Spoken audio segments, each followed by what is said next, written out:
এটা খুঁজতে আসলে জান বের হয়ে গেছে। আজকে ভাবছিলাম একটু বাইকটা ধুইতে যাব, বাইকটার অবস্থা অনেক খারাপ।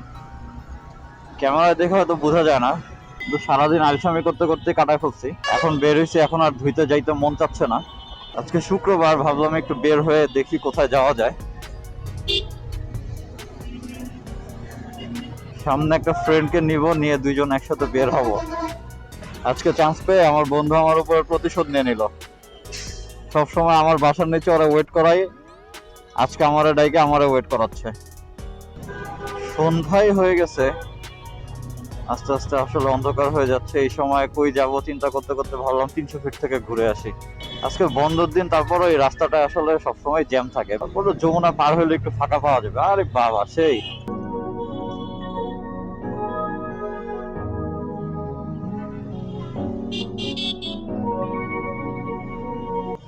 অবশেষে প্রায় 1 ঘন্টার জ্যাম ঠেলার পরে 300 ফিটে আসতে পারলাম। আজকে এত জ্যাম বলার বাহিরে, সব মনে হয় বাণিজ্য মেলার জ্যাম। বন্ধের দিনে সবাই বাণিজ্য মেলা যাচ্ছে। যখন থেকে বাণিজ্য মেলা পূর্বাচলে হওয়া শুরু হয়েছে, তারপর থেকে আর বাণিজ্য মেলা কখনো যাওয়া হয় নাই। এই বাইকটা নিয়ে আসলে এরকম রাস্তাতে চালাই মজা লাগে। ঢাকা শহরের জ্যামের মধ্যে বাইকটা চালাই একটু মজা লাগে না, কারণ এই বাইকের যে পারফরমেন্স, সেটা ফাঁকা রাস্তাতে খুব ভালো ফিল করা যায়। দেখি সামনে যায় যদি একটু ফাঁকা পাই, একটু পুশ করে দেখবো।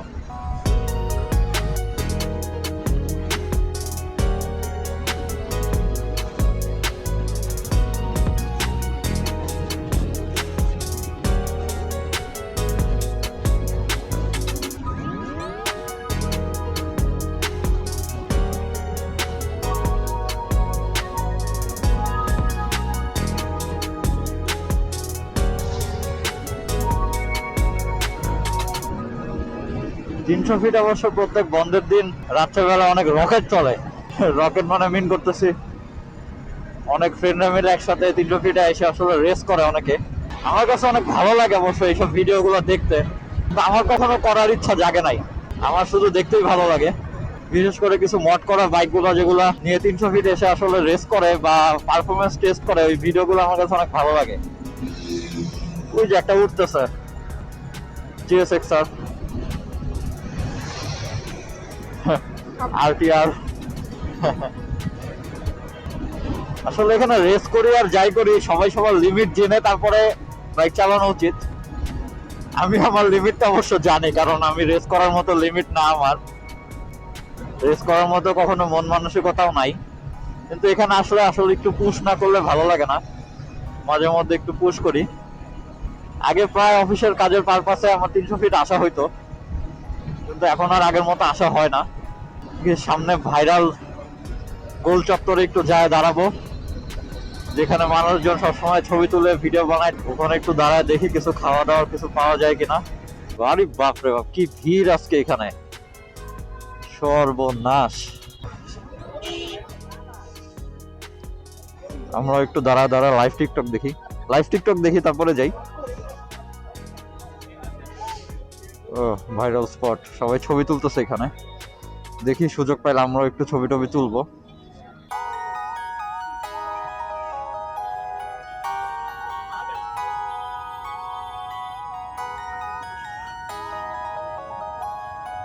কিছুক্ষণ এখানে দাঁড়াইলাম, একটু চাটা খাইলাম। তো একটু নীলা মার্কেটের দিকে যাই। সরি, নীলা মার্কেট বলতেছি, 300 ফিট আসলে খালি নীলা মার্কেটই মাথায় আসে। বাণিজ্য মেলার দিকে যাই। কয়দিন আগে ফেসবুকে একটা ভিডিও দেখছিলাম, মানে অনেক ভাইরাল হয়েছিল ভিডিওটা, যে 100 টাকায় কোনো একটা আউটলেটে ব্যাগ ভর্তি মেয়েদের হেয়ার ব্যান্ড দিচ্ছে।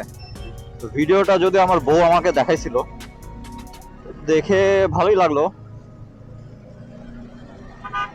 যেহেতু বাণিজ্য মেলা যাওয়ার প্ল্যান করলাম, ওই হেয়ার ব্যান্ডের আউটলেটটা খোঁজার চেষ্টা করব। পাইলে এক ব্যাগ ভর্তি করে নিয়ে আসবো, বাসায় মহিলা মানুষদের কাজে লাগবে। যে দেখি আগে কোয়ালিটি কেমন। ভিডিওতে তো সবাই ভালোই বলে, আসলে সামনাসামনি না দেখলে ভিডিওর কোনো কিছু বিশ্বাস করা যায় না। আসলে আমি এইভাবে অনেকবার ধরা খাইছি। পূর্বাচলের বাণিজ্য মেলা কখনো যাওয়া হয় নাই, সেও ছিল একটু বাণিজ্য মেলাতে যাওয়া হবে। আউটলেটটা ঘুরে যদি ব্যান্ড পছন্দ হয় তাহলে ব্যান্ডও নিয়ে আসা হবে।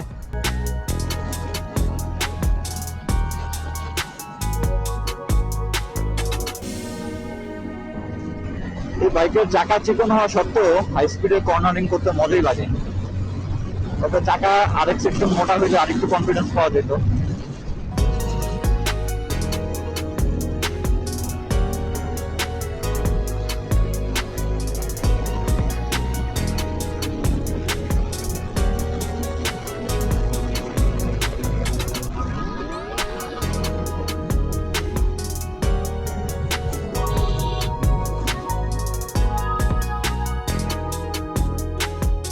ছোট্ট করে একটা পুশ করলাম।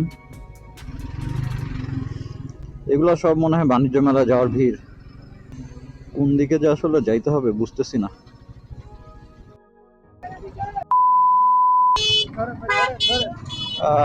ছোটখাটো একটা গ্যাঞ্জাম হয়ে গেল। এই গাড়িটা আসলে বাম দিকে চাপা চাপা যাচ্ছিল, সবগুলা গাড়ি ডান দিকে চেপে আছে, আমাদেরকে যেতে দিবে না, সবাই মিলে চেতে গেছে। যাই হোক ফাইনালি সে ডান দিকে নিয়েছে, সবাই চিল্লাচ্ছে। আসলে বন্ধের দিনে বাণিজ্য মেলায় যাওয়ার ডিসিশনটা নেওয়া খুব বড় বোকামি হয়ে গেছে। এখন এই জ্যামের মধ্যে কয় ঘন্টা থাকতে হবে আল্লাহ জানে। ভাই পার্কিং করা একটা কঠিন ঝামেলার জিনিস। এত বাজে পার্কিং ব্যবস্থা কি আর বলবো।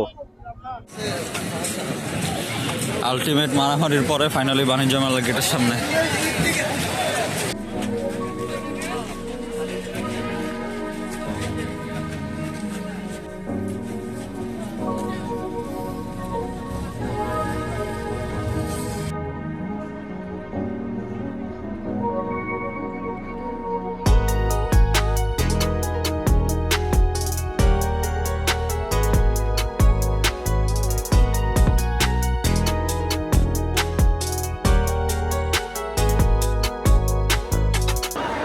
বহুত খোঁজাখুঁজির পর ফাইনালি দোকান পাইলাম।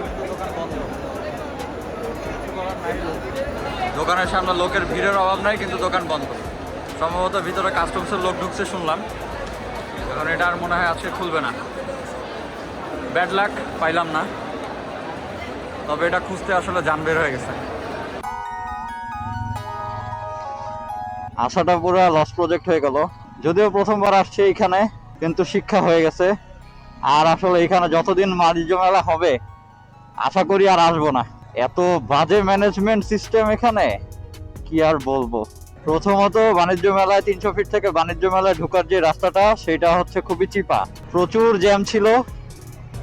যাই হোক অনেক জ্যাম ট্যাম ঠেলে যখন বাণিজ্য মেলায় ঢুকলাম পার্কিং আর খুঁজে পাচ্ছি না। সেই দুনিয়ার ভিতরে একদম পিছন সাইডে পার্কিং দিয়ে রাখছে, সেখানেও এক হ্যাসেল।